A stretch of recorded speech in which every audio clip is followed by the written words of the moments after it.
What is up, comic fan? Welcome to the Legion of Comics. It's Sunday. That means this is at week's end, the spoiler-filled look back at this week in comics and so much more. But before we dive into all the stuff to talk about, which there's a lot, check this out.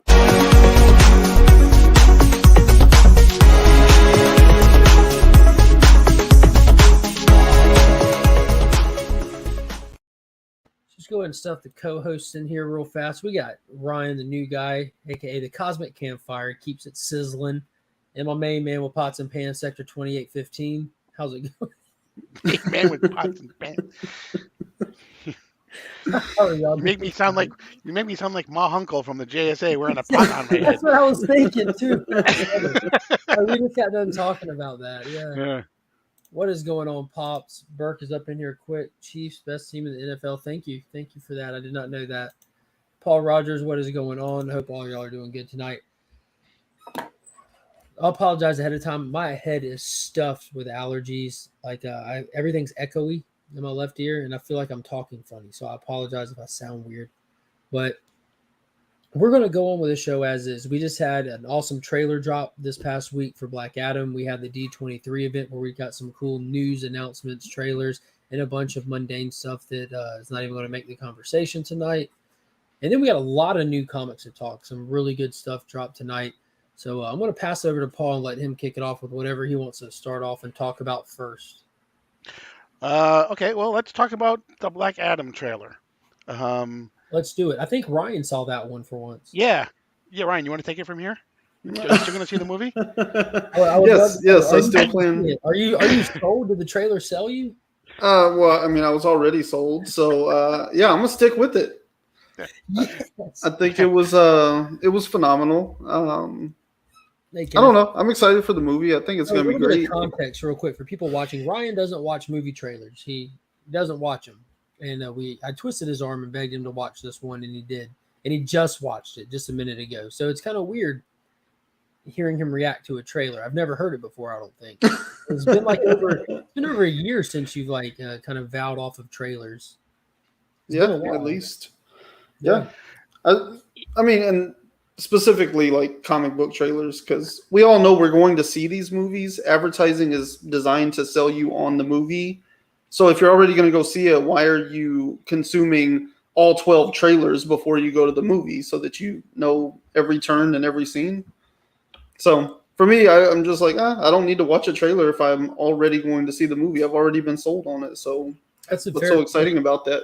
A lot of time trailers can give away a lot of information, too much information even. And it seems like with this one, I have a hard time not watching because I'm so excited. But it seems like everything that they've shown us is from a pretty small portion of the movie. It all seems to be taking place what I'm assuming is like the meeting of the JSA and Black Adam for the first time. I'm assuming after he wakes up and starts knocking around town, that the JSA is dispatched to go deal with it. And you can see from that trailer who they're dispatched by, at least who hits him up in regards to what's going on with Black Adam, because we did have Viola Davis reprising her role as Amanda Waller show up in the trailer. So that was we had no news about that before. No. I mean, I was excited to see her there, but I didn't know that we didn't know that she was going to be there.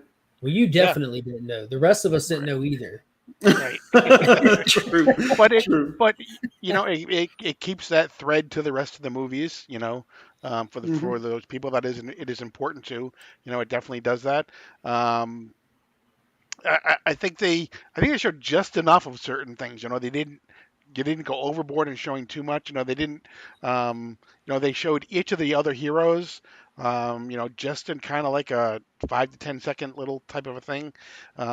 Which is good because you really, to your point, Mark. Sometimes you see the trailer and you pretty much seen the best parts of the movie. And I definitely don't think that is the case here. No. I do know that by reading these prequel one-shots, you've been reading them, I assume. I feel so ready for this movie. I see people asking questions, wondering about the movie that's actually answered in those prequels, timeline-wise, where this takes place. Is the JSA replacing the JLA? And it seems like they're playing pretty strict to certain parts of the origin of the JSA and their involvement in society and kind of how they're more covert than the Justice League of America was, how they were on Front Street on the newspapers and stuff, and the JSA was kind of low key. So you have a select few people that know about them and have seen them because they were directly influenced or saved by them, kind of thing. Yeah, and I think, I mean, one of the, I can't remember exactly who it was who mentioned about, they hope that he's gonna end up being a good guy or whatever, and it's like, um, I still think, see, to be DC savior, I think that they can play it the way Black Adam is played in the comics, and that is he does whatever is best for Black Adam. If For it happens to Candace. be, in line with what's happening to save the DC universe, he'll do that. If it's not, then he won't. So I think they have the ability to really kind of thread that needle, and he's not going to just suddenly turn and say, you know what, I'm going to be saving kittens out of trees now. Yeah, That's not he's what's not. going to And in happen. the trailer, he does say, I never said I was a hero.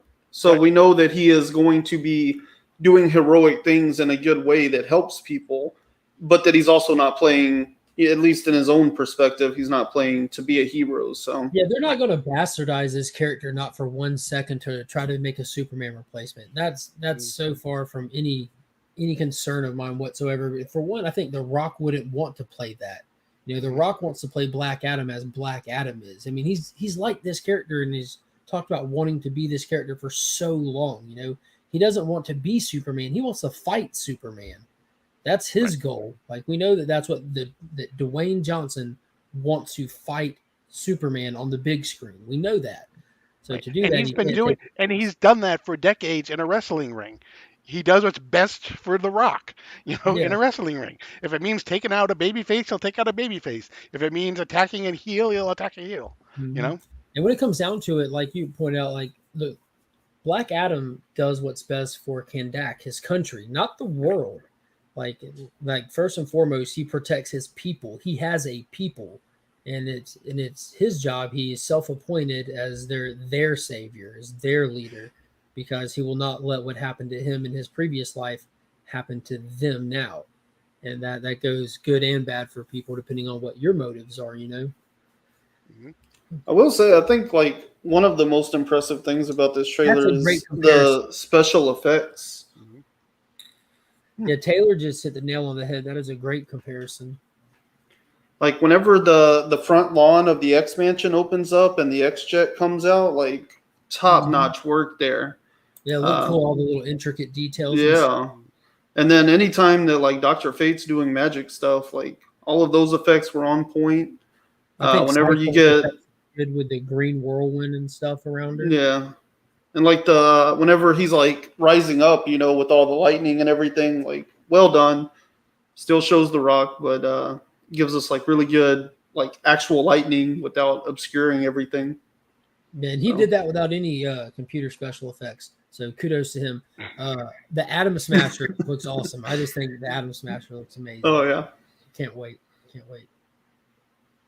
It's good stuff. I'm excited. October 21st is the release date for it. Obviously, you'll be able to see it the evening of the 20th. That's that Thursday before. That tends to be how everything releases.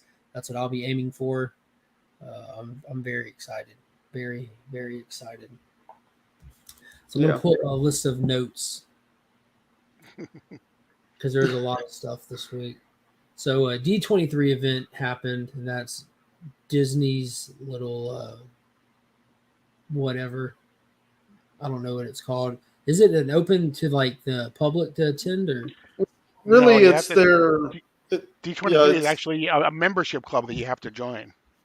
Yeah, well, it's their annual investor meeting. So this is going into Q3, and they're trying to make sure that all of their investors understand where they stand financially for the next year.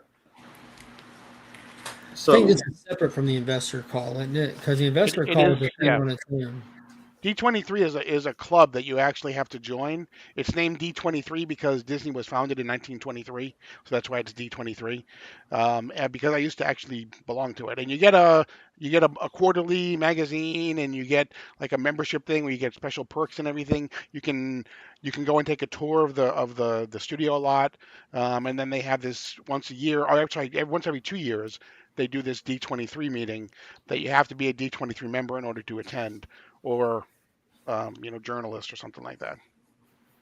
So they did it was like, it's kind of like Comic-Con announcement stuff. It's like they saved half of their announcements for this, and So we got three trailers, and one of them was for Mandalorian season 3, which looked very on brand for Mandalorian. I'm excited about that. Really nothing to say. It was a teaser trailer. You don't get much plot out of it. It looks like Bo-Katan is giving Mandalorian some crap about taking his helmet off, but she's not doing this, talking this trash with her helmet on though. But I don't understand the dynamic between these Mandalorians. Marvel has a Secret Invasion TV show coming. Don't know how many episodes or anything, but the real Nick Fury is returning from space. And in the comics, that was a huge event that had major ripples through the Marvel universe and the comic books. I don't see it having those same ripples in this television show. Well, I don't understand how that's not a whole like phase, like shouldn't that be as big as the Infinity Saga and like have each character have their own movie without a crap ton of cameos from other characters where they actually really get into I'm sorry, like I shouldn't overplan their stuff. Yeah, they don't. It'd be nice if somebody did. So my whole thing was if they're not tone deaf to their audience, they could use this as like a flashpoint opportunity. They can rewrite anything that came before and wasn't well received just by saying that wasn't that character, that was a scroll. Mm-hmm. And the trailer makes it look very self-contained with just shield agents and government kind of suits. Looks like we're dealing with a bunch of suits. There were no superheroes at all in the trailer. It sounds like it's just going to be Falcon and the Winter Soldier too, but without the superpowers. Right. Well, yeah, but just 6 episodes of transitionary story. Straight shooter right there. Yeah, I agree. It does. Oh, he says, so does Werewolf by Night. So I initially watched that. So they had a Werewolf by Night trailer. It's going to be a Halloween special, releases October 7th. The initial trailer got me excited because they're styling and toning it after what I felt was like Universal horror movies. It's in black and white. It's kind of very eccentric and stuff. And the premise is some lady gets a bunch of monster hunters together in a house for one night and then tells them, but one of you is a monster, happy hunting kind of thing. We get a lot of flashes of stuff going on. Man Thing is in one of the stills even, and they use the werewolf as like the little kicker. They don't really show him, but there's like one frame you could catch like a silhouette, and it looks very. Wasn't it Lon Chaney that played the werewolf back in the day? It looked very Lon Chaney-esque from the images that you can find online, the still images. But then after the fact, Disney went today and put it up on the Disney Plus app, which includes the genre, and it's listed as a comedy. So I went back and watched it again with that new information, and I'm like, wait a minute. This trailer is completely different now. So I still think it has the possibility to be fun. They might just be considering it a comedy because it's leaning into some 1930s tropes, that when you present them now in the same fashion, it wouldn't deliver the same if you tried to take it serious. So I'm on the fence. I'm going to try not to get my expectations high, but I'm excited to see it, if that makes sense.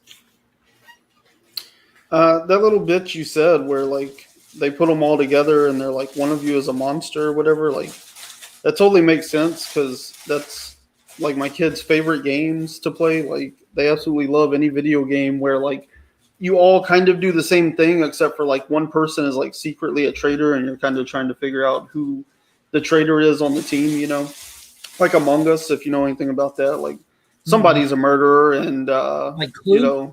We're gonna like Clue, we're gonna figure out which one is the murder, so that kind of makes sense. That aligns with like their childlike demographic. I think I'm the last person to have too much hope in Disney. That should be well established by now. Yeah. Remember, Kevin Feige also said Captain Marvel is the strongest Avenger, so don't take everything that's worth. That's what I said. In the MCU, Captain Marvel is the strongest Avenger. Mm-hmm. I don't know if you watch these movies, Dave, but one hand caught Thanos by the Infinity Gauntlet. Like they established Carol Danvers as the strongest Avenger. The same gauntlet, that full power gauntlet, the one that was missing stones and beat the shit out of the Hulk. So, marking the study with the candlestick. Exactly. Exactly. Overall, the what I've read online is that they felt as though D23 was underwhelming for the most part. They had no comments about Fantastic Four, X-Men, which people were expecting. They mentioned, they talked about Armor Wars. That's still on, the Armor Wars. They talked about the Marvels movie. They talked about the Daredevil series, but they didn't release anything other. I mean, they just trotted out the stars. Oh, and the Thunderbolts. We didn't talk about Thunderbolts. Well, they did start putting out more information today, like little, like I guess where they had conversations with reporters and stuff. And they weren't major announcements on the stage. The Daredevil show was not considered season 4; it's considered season Right. 1. And Charlie Cox, I don't think you could take his word for it, but he said it's a reboot. Right. But I don't know if he meant that in the sense of like we're starting this character over, or like they're rebooting the show. They're not continuing. Well, I think they're going to pull the Spider-Man thing where like they're not going to give like a whole new origin story or whatever, but I do think they're going to disregard anything good that's been done with that character in live action before. There's a good chance like Ben Affleck's movie will get like some like flashback scenes or something in it, but like real good Daredevil from Netflix, I highly doubt we're going to see any of that in a Disney version. Now we're about to see Daredevil pop up this week in She-Hulk. This will be his second MCU appearance. He showed up in Spider-Man. Now he's going to be showing up in what's arguably the worst Disney show I've seen yet. Second only to Moon Knight. There goes your hope. There goes your hope in Disney, Mark. Moon Knight was it's really shining through. Bad from start to finish. She-Hulk, it's like this part's good, this part's bad, this part, and they just throw it all in the same episode. It's weird. I don't know. It's weird. Don't care for it. It's like a clip show of mediocre. It is. But what show is good, and episode 2 came out this week, is Stargirl. DC Stargirl is absolutely crushing it. So this episode was, I think it was named Suspects, the 2 Suspects or something like that. It was, yep, the Suspects. So in the first episode, we find out that the gambler has been killed. We don't know who did it, but we see Shiv over the body holding his own gun when the JSA show up. And so they're questioning her for a lot of the episode. We get Starman catching up with Pat, going and questioning the Shade, wondering if he had anything to do with it. It was basically them just kind of getting the first steps into the investigation to try to see what the gambler was doing there, as well as finding out who might be the suspected killers for it. All I know is it's 2 episodes now. They bring up Grundy, so if they don't bring him back in this season, at least for the finale, that's a huge waste. And we don't know who our big villain for this season is. We have not returned to Dr. Bones yet. We haven't seen Jade pop back up. We know Obsidian should be popping up in this season. I have a theory. On the table. Let's hear it. Something is controlling Sylvester Pemberton. That's what me and my wife said. He's the bad guy. Because he's having these violent outbursts that he can't control, and it's totally out of character. And so something is controlling him. So I didn't know if that was out of character, if they're just playing into how during the flashbacks they showed that Starman was kind of a jerk. You know what I mean? He treated the people around him pretty poorly when he's real arrogant and stuff in the show. I just thought that was like him trying to get past his past kind of thing, like how Pat had to pull him to the side. He's like, look, you're scaring people. Like, you can't do that kind of stuff here. You've been gone a long time. You don't know these stomping grounds. So, but then he has those amazing moments, like when he's training Courtney. That was amazing when he was teaching her stuff that she does not know how to do with the cosmic staff, and he full on fired up. Like I for a moment thought he was going to reveal that he was a bad guy, but he looks up and his eyes just glow. The shooting star. Shooting star. Like, that was amazing.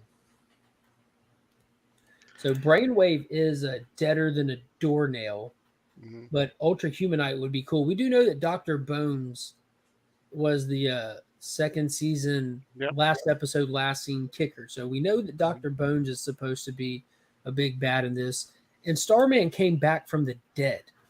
Like, he's supposed to be dead. So they haven't really even explored that other than just like, oh, when you touched the staff and lit it back up, I came to life. Did you though? Did you? I need to see some receipts on that. Yeah, so I think it's Sylvester Pemberton being controlled somehow. I can definitely see that. And Dr. Bones could be attached to that easily. Dr. Bones is the one that's on the opposite side of all those cameras that we've seen, I think. whoever controlling that painting kid, the new icicle. Yeah, the icicle son icicle. Yeah, I think that's just his powers manifesting, messing him up and his twisted grandparents. We don't even know if they how that conversation went because they came to him at the end of the second season and said that we got a lot to tell you. So troubled kid there. I do like the fact that God Artemis's little tryout trying to get on the team that was cool. Did you I notice like that. they changed the voice of the Thunderbolt? I did. It was Jim Gaffigan in that Yep. second season. Kyle's the one who noticed it. My wife noticed it immediately. I'm Now like, oh yeah, it's that is different. Seth Green is the voice now. Oh, cool. I remember that little guy. Mhm. So that's pretty much it that I've got. Oh yeah, Tim Blake Nelson, the actor who played the leader in the Incredible Hulk with Edward Norton, will be reprising his role as the leader in the upcoming Captain America movie New World Order. No relation to the WCW. And that's it that I had on my notes. I think that was it. Y'all want to talk some comic books? Yeah. So it was a hefty week for me. There's no way that I'm getting through all of these. Not a chance. And I have this one too. This was awesome. That was good. So Paul, go ahead. Tell us about this. This was really cool. Yeah, it basically is. It's done in the third person. We don't know really who's talking until the very end. Actually, we don't really know. Well, it's if a certain thing had a voice. This is a But it basically spoiler-filled show. yeah Go ahead. yeah. So true. So if crime was able to speak, crime itself was able to speak. That is Dear Detective. That's right, exactly. He's writing a letter to Batman, and it basically is it's Lee Bermejo, who obviously, in my opinion, everybody may not agree with it, but he's just a phenomenal artist. But it basically is taking all of his covers that he's done over the past however long, and he seems to have had a purpose to them, or they have put them to a purpose. They have put them into this book, and so we get single pages of his covers that he has done, and that's the artwork that goes along with the letter that's being written to Batman. And it goes through, and it kind of almost seems like it's the Riddler writing, but it basically asks some questions about what he does, why he does it, how he does it, is it worth it, those type of things. And then we find at the end that basically it is crime that is the answer to. It was pretty cool because along the way, some of the letters get replaced with symbols, and you're like, cool, whatever. And then as you go, another one happens, right? Then another one, and then at the very end of the book, it says sincerely, and it's just all these letters.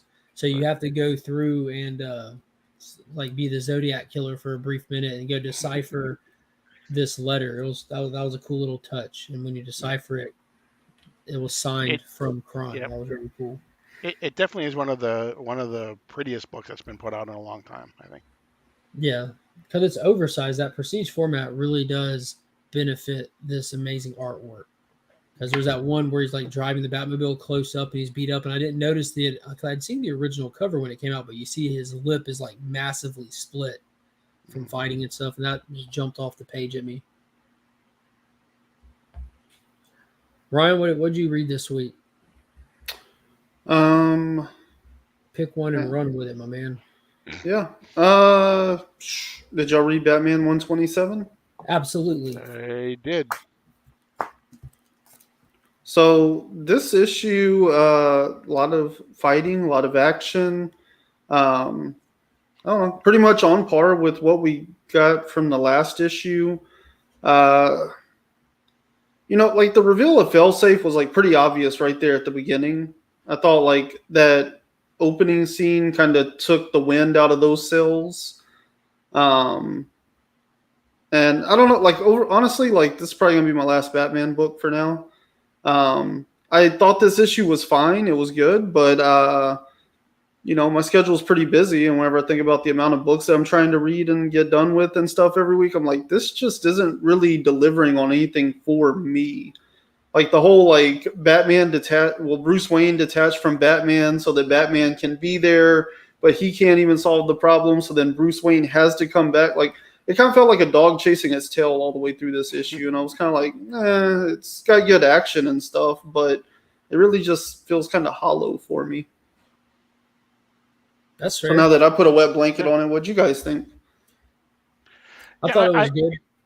Go ahead. Yeah, I thought it was good too. I like the callbacks to the Tower of Babel storyline. I like the callback to the Jurinar that he did. He showed it at the end of the last issue, but how Chip kind of took that and kind of twisted it a little bit for this issue. Definitely like the last page. The last page, just basically, okay, you know what, Superman is here now. Okay. Yeah, but that failsafe is going to pull out a kryptonite ring immediately. I just said it's going to happen. The thing I did notice though too is that actually in the backup story, did you notice that they're making Penguin look just like Colin Farrell in the Batman movie? I didn't read the backup story. Okay. It was better than last week's. Yeah. They basically say that, Penguin isn't dead, which we all kind of knew, but and he has basically had reconstructive surgery or whatever, and now he looks more like Colin Farrell than he does his old Penguin. That's really cool. He's going by like Jimmy something, and he runs a flower shop, and yeah, like that whole thing too. I still I don't understand why that's called Catwoman. It is the worst Catwoman backup story ever, because literally everything about it is just more information about the Penguin. It is a Penguin story through and through, but they keep calling it Catwoman and trying to tell it from her perspective. But once you get into the story, it's really all Penguin stuff, so it's not really her story anyway. Yeah. Well, I enjoyed it. Like Paul said, I appreciated the callback to Tower of Babel. That was kind of the purpose for Failsafe. That was Batman's contingency. So it's one of those moments that if you're more familiar with comic history, it helps you out a lot. If you're not, you're I did not. I didn't like Superman's dialogue in that opening when he shows up to the back. Yeah. Take your mask off, or I'll take it off for you. I'm like, slow your roll, Chip. I thought the exact same thing. We just got this dude back on track. What are you doing? Yeah. Stop it. I was my first thought was I could kill you right now and you don't even know. I felt that too. I was like, this dialogue is not very Superman-ish. And Superman smells like John Ridley. Don't you do that. Yeah. And that's the other thing is I don't really what he's drawing on, this Zurin Nell character, whatever. I don't know anything about this, so that's not really something that's hooking me in either. And like I said, I didn't think it was bad, but just based on the amount of time I have to read and how many books I'm trying to read, I don't really need Detective Comics being amazing and then Batman just being this fun little thing every now and then. I'd rather just stick with Detective and drop Batman. It still feels gimmicky like the main title typically does, but I don't think it's bad at all. It feels like Chip Zdarsky was trying to prove himself to Batman fans with this issue in a way. Look, I know about the history of this character. Look, I can do these cool little callbacks. And Joshua Williamson, he is not, but it was still fun. We don't need all that stuff. Just tell the story, let it roll. I still have a hard time finding a robot menacing. You know what I mean? I'm not sold on oh no, this robot's coming. This one's called a Mazo. You know what I'm saying? Come on. Yeah. Yeah, that's kind of the other thing. I'm old enough and I've read enough stories that I'm kind of past the unbeatable enemy thing. So really it's just for me, I'm we're kind of biding time until we figure out what his weakness is. But there's nothing that you're gonna sell me on where you're oh yeah, there's no solution to this problem. I 100% agree with that, Taylor. It's written better too. Mm-hmm. Yeah, I do agree with that. Yeah, but I didn't stick on that one either. So I'm definitely happy to pick up the next issue. But yeah, I really enjoyed. I guess it was 125, right? The first Zdarsky issue. I really enjoyed that one. I thought the last one was still really good, but this one is just getting a little too much for me. So yeah, I'm definitely sticking with it. But yeah, I'm excited to see what Chip's going to do because he's supposed to be on the title for a long while. So I can't see it doing anything but getting better. Because, I mean, this is the start of his book and he just pulls out a robot. You know what I mean? Well, let me make it tough at least so it can get a little danger. So I can't imagine what he's actually crafting for this run because this isn't This isn't what he's actually crafting. He's just getting his footing on the title to get ready to get running. So I'm excited for what he does. Well, yeah, I mean, he's definitely breaking Batman right now, which is the first thing you have to do, like break the character so that you can build something out of him, you know. So I think he's definitely on track right now, of like really breaking Batman and making him have to kind of reconsider, like, you know, his relationships in the world. He's doing a lot of that. He's questioning, you know, what he's built and what that all means, and you know, we're seeing him get his butt handed to him time after time by this robot. So he's definitely breaking the character and repositioning him as somebody that can you know, be built upon. Nice. Well, one I picked up that I did not read, and I doubt I will, to be honest with you, is Dark Knights of Steel 3 Kingdoms. It's a one shot in the middle of the story that gives you the history or some history of these characters when they were younger. And I said it Tuesday, I didn't need this to add to the story that's there. I like the story that's there as is, and it went to the back of my reading stack, and I haven't read it yet. To be honest with you, I probably won't. I decided that I'd rather not know. I thought they were I thought they were all mildly enjoyable. The biggest pet peeve for me was the art. Yeah. Yeah, and it was there were some enjoyable parts. I thought there was a whole thing with Bane. I really liked. Yeah, Bane with that sword. Story Bane. Yeah. Yeah, cut homeboy in half. Exactly. So you know there were only one of the three tales inside was written by Tom Taylor. The other two were written by two other people. So it's good to get a little bit of a different thing too. But yeah, there were some good parts. Yeah, I thought there was good and bad to it. Also, like, especially I noticed in that first story, like it looked like somebody did the art for the backgrounds, and then somebody else did the characters, and then like cut them out of white paper, and there was like still a white border, and the artwork didn't quite match the background properly. And I was like, this is annoying. Like, it looks like a storybook for kids or something, you know. Which part of that's probably because that's what I was expecting going into it, but all in all, like there was good moments in some of those stories, but none of it like truly blew me away other than Bane just like straight cutting people in half with that giant cloud strife sword. That was amazing. Yeah. Yeah, I thought it was really in character that Bruce like aligned with him and learned everything, but then like still preserved the throne and the elves and everything. Right. And it's funny because they kind of do a twist where Bane actually had his back broken at one point. So yeah, it was good. It was good, harmless fun. Didn't really add anything to the story necessarily, but it definitely was. You know, you definitely could have read a lot worse. Yeah. Yeah, it was better handled than most anthologies of that type.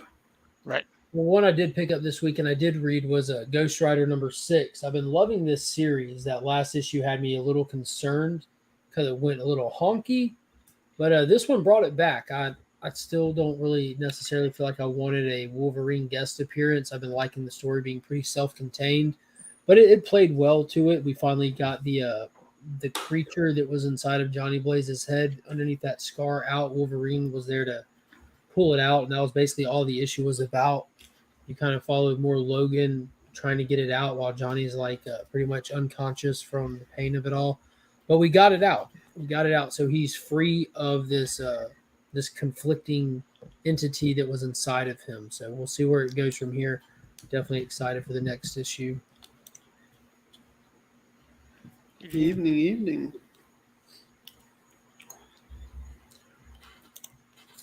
Someone pull a book.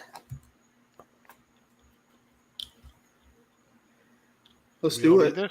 Dark Crisis on Infinite Earth. Yeah. Issue number 4 of 7. The promised issue.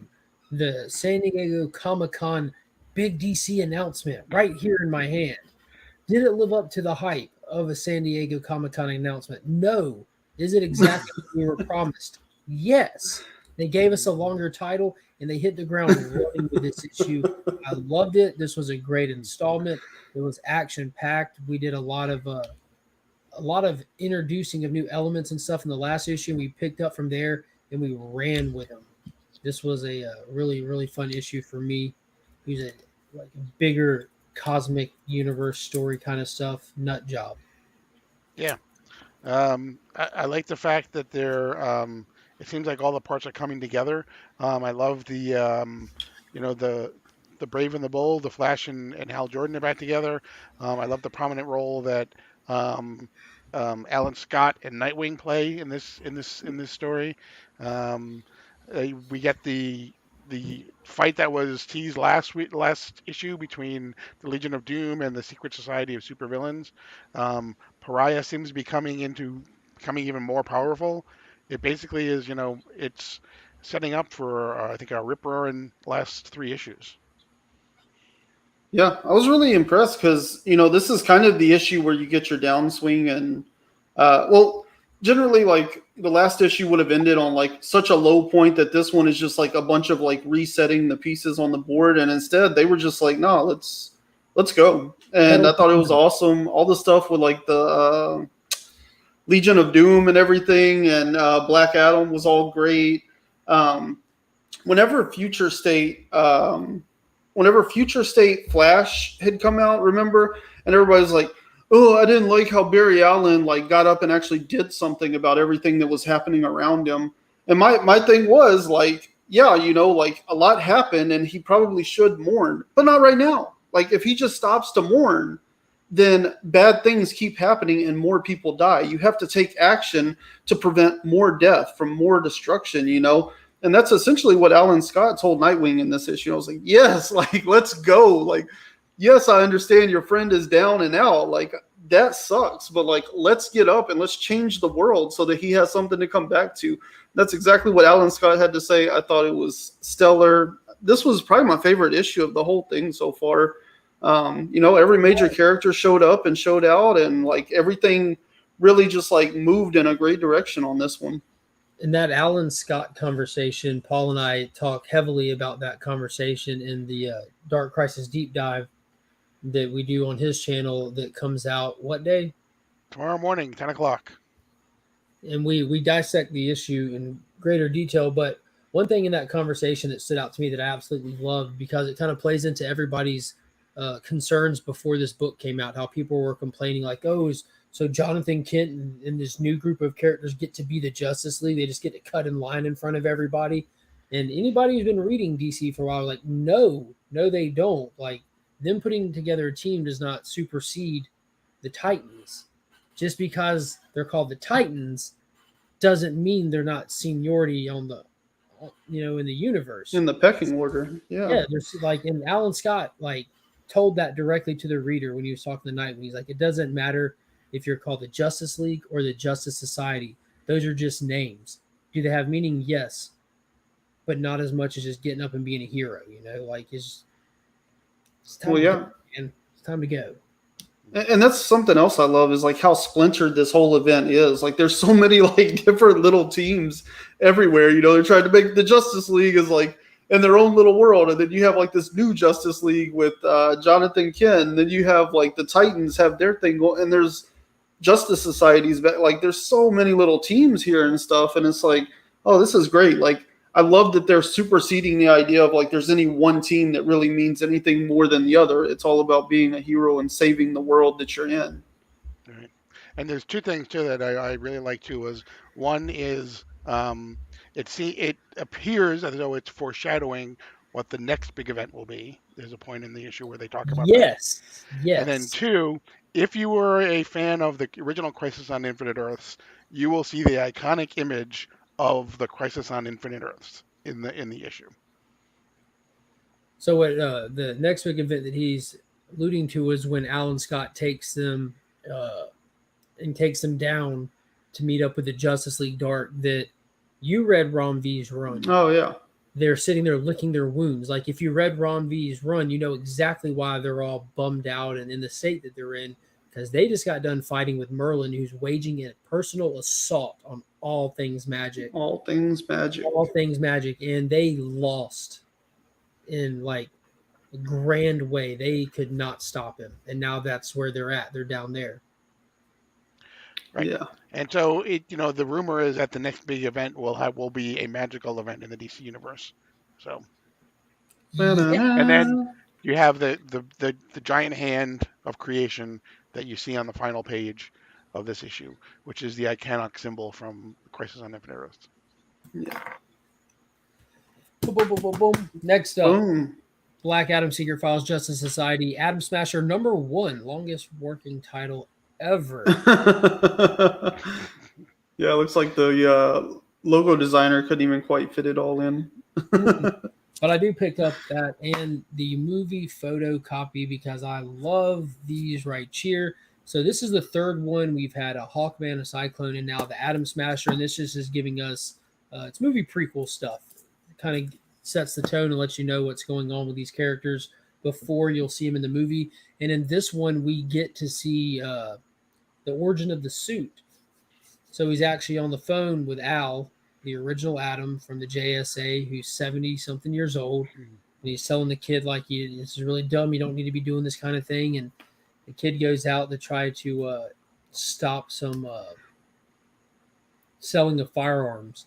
Turns out Intergang is involved. So the firearms are actually not just guns that he's prepared for, because as he grows and gets big, he becomes more invincible, tougher skin and all that stuff. But these guns can actually harm him, and he barely pulls it off, barely gets away. There are some people that don't make it, even though they were bad guys on one side of the transaction or the other. He still wasn't wanting to see any loss of life. And by the end of it, Al gifts him Al's old suit, is what it looked like. So you don't know it's Al's old suit until you see him holding a photograph early in the issue where you see Hawkman and Dr. Fate and somebody's under his thumb. Then at the end of the issue, when he opens the case that Al sends him and you see that he has the suit in the case, you see the photo again, and this is the suit that Al was wearing. So it's Al's suit that he inherits from Al, which I think is super dope. Super dope.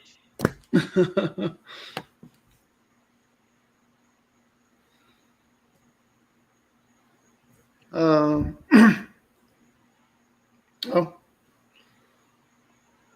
Pause quick on the trigger. Flashpoint Beyond, issue number 5 of 6. 2 more issues left. Can't say enough about what Jeff Johns and Tim Sheridan and Jeremy Adams are doing with this. Just incredible. If you are a geek for the DC universe, you will read page 2 of this story 10 times before you move on. I'm sure it had to be written by Jeff Johns because it is like an encyclopedic type of a page that has to deal with the omniverse and the multiverse and hypertime and how they all are separate but are connected and and everything, and it's just incredible. So all the questions that people have been asking since the inception of the New Frontier and the Omniverse and the whole concept of everything matters is answered in this book in the front of it. It's all explained like very simply. Can't quit coughing. But yeah, this was a really fun book. It does timestamp where it exists inside of other events going on. Spoiler, it takes place after the events of Dark Crisis now with this issue. We know from previous issues that Crisis has been going on, but where this one starts, it's after the Crisis is ended. We also find out that the Clockwork Killer is Martha Wayne. We find out that she had talked for a long time with Psycho Pirate before killing him, and she managed to gather up enough information from people with knowledge on time travel to create her own time sphere because she wants to go back and change some events herself now. And then in the regular world, Batman becomes face to face with Rip Hunter, who's been missing from just doing we don't know what. But he pops up and he's not happy with Batman, so it looks like they're about to face off as well. Yeah, it sets up basically Martha against Thomas and Rip Hunter against Bruce, basically for the 6th and final issue. For the fate of Hypertime. Mm-hmm. Here's one that I don't know how many people were waiting for the finale of this book, but I'm sure you're all anxiously awaiting my review of it. This was the end of this Batman Neo year thing. Man, I tell you, the first 3 issues were fire, and then like after that, they just like I don't know. It got really. Yeah, like, I mean, honestly, it probably should have been 4 issues based on the amount of story we got out of it. But, so, like, kind of, like, to tell you, like, where this all goes, like, you have one guy that's, like, kind of like Powers, like he is kind of a public facing bad guy, but most people don't recognize him as bad because he like makes all the technology they love. And then there's like the spirit of Gotham, the sword of Gotham that's out there like slaying all the good people in the name of good, And so like essentially they merge, and then the way that they merge like basically overloads one person's systems and the other one takes over, but then like the city's like, oh no, like we recognize that it's all bad, and then the last half of the issue is just like a bunch of like wrap up stuff, and there's no actual fight between Batman or either of these bad guys that we've been leading up to. Yeah, it's pretty disappointing. So that was sad. Batman Beyond does show up with a new Batman Beyond suit. And essentially, like this guy, Dominic Luminos, he has like these hard light abilities. So he's like using technology to project something that they call hard light. And so Batman has had a new suit built that adapts that into it. So if you see all the images that like every website is trying to run a feature on, like basically the wings are now like made out of hard light, and his batarangs are made out of hard light. So he can just like synthesize them and throw them, So that was kind of cool, but overall I don't really care that much for the redesign on the suit. The one thing I thought was kind of cool is Barbara Gordon is now referred to as Oracle One. And like this is at the very end of the issue. So essentially what they've done is Barbara Gordon is now like Oracle One, and she has like a watchdog team within the police force to like monitor corruption and stuff that's going on. And so she's kind of an oracle for the good cops. And then this character named Gestalt, which is actually like a hive mind of 3 characters, now kind of runs like the Batcave and the Batsuit technology and stuff. So that's like Terry McGinnis's version of Oracle in that sense. So that was kind of a cool setup for like future stuff moving forward. All in all, though, the last 3 issues of this were like complete crap shows.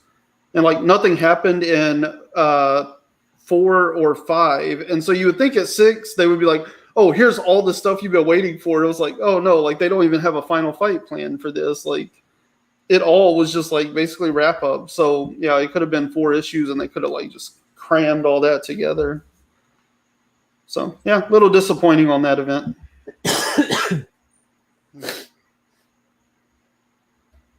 But how about Marvel? Marvel had a good book this week. Did you read The Punisher? I did read The Punisher. Woo! Fire. Man, that had a couple of good like fire segments to it. He wasn't ready for Ares. No, but it was a good fight. That was the difference. Like he got it handed to him, but I thought his fight with Ares was really good. A lot of great back and forth moments in it where you thought, oh, like this is it, and that like Ares still got you, dude. Up in the ante, and they kept telling you what weapon he's using, and it just nothing amounted to nothing. Yeah. The banner cannon, the graviton bazooka thing, like that dagger.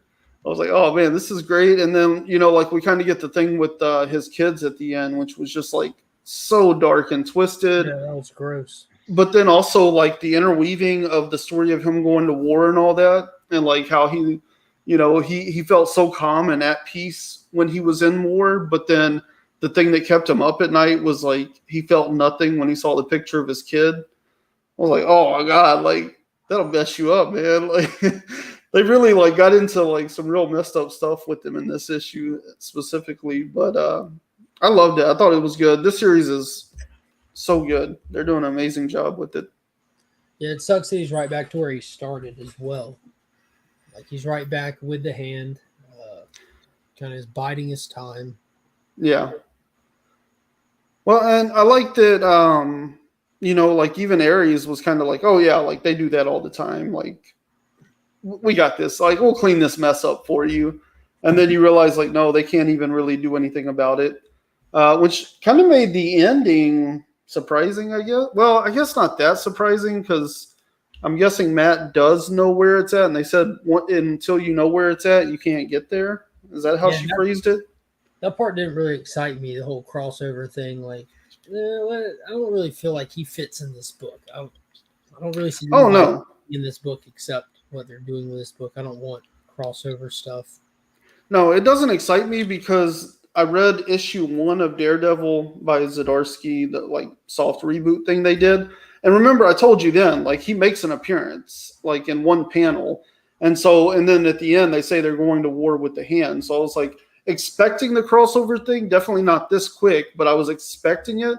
And then I read this, and like I honestly wasn't that excited about it then. And then I read the second issue of that Daredevil book, and I was like, they don't even touch on that at all. So like I think that's kind of like way further down the road or something, you know.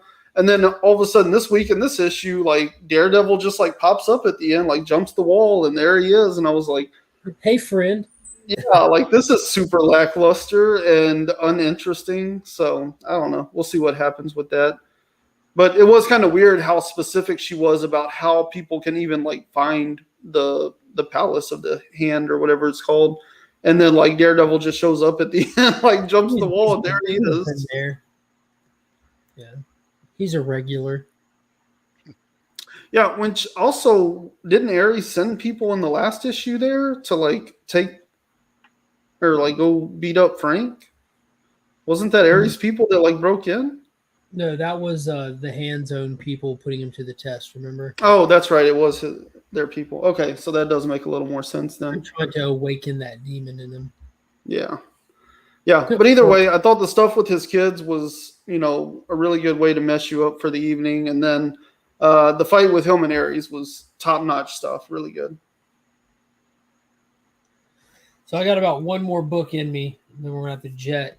I do want to touch on Starhinge, issue 3 from Liam Sharp dropped this week. This was the slowest one out of all of them so far, but it was still really good. They were trying to get Stonehenge from where the original rocks were found to where Stonehenge is built, more or less. And the issues about them getting it there. It's told a lot better than I just told it, but that's the gist of the issue. Mm-hmm. Yeah, this was... Oh, go ahead, Paul. I did not get a chance to read it yet, so I will. But it's on my list. It's in my pocket. Oh, okay. Gorgeous issue.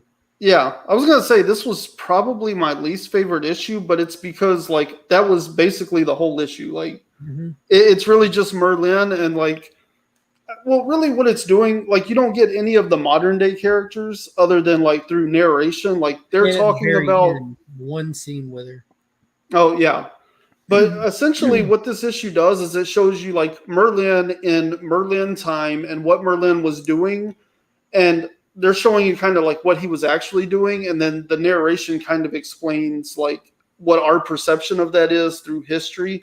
And so like it's kind of bridging the gap between like what was really going on in this universe versus like what we know has happened through history or whatever, you know, or like our historical version of Merlin. So it's really just like a whole issue of him talking to another guy about how they're going to move the rocks and, you know, how that happens.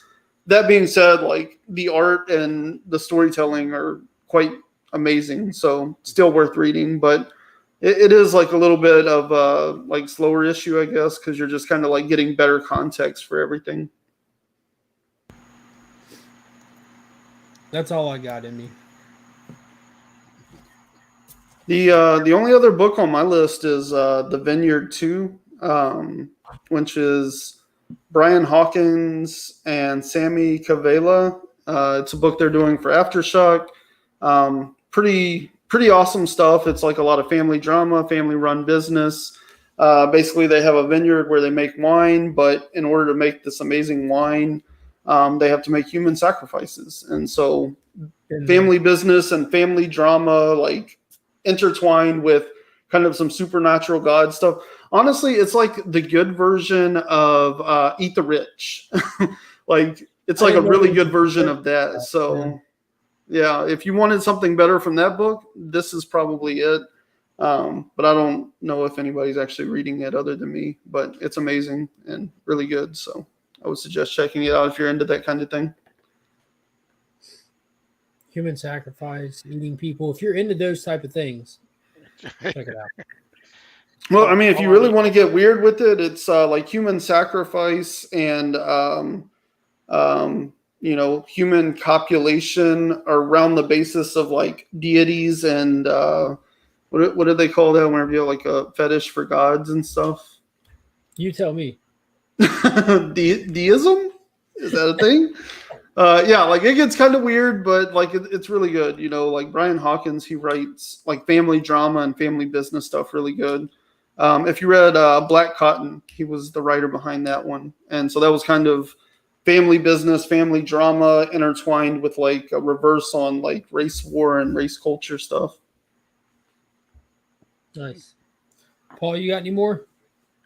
No, I think those were the things that I read this week. So we're at that hour mark, and I'm dying over here. Yeah, we're gonna have to cut it because that's all the books, anyways. Yeah, appreciate everybody. Appreciate everybody watching tonight. Be sure to check out Sector 2815 tomorrow. We'll be uploading the Dark Crisis deep dive, where we dissect that issue in a lot more detail and every week. And be sure to check it out because there's going to be a big giveaway at the end of it.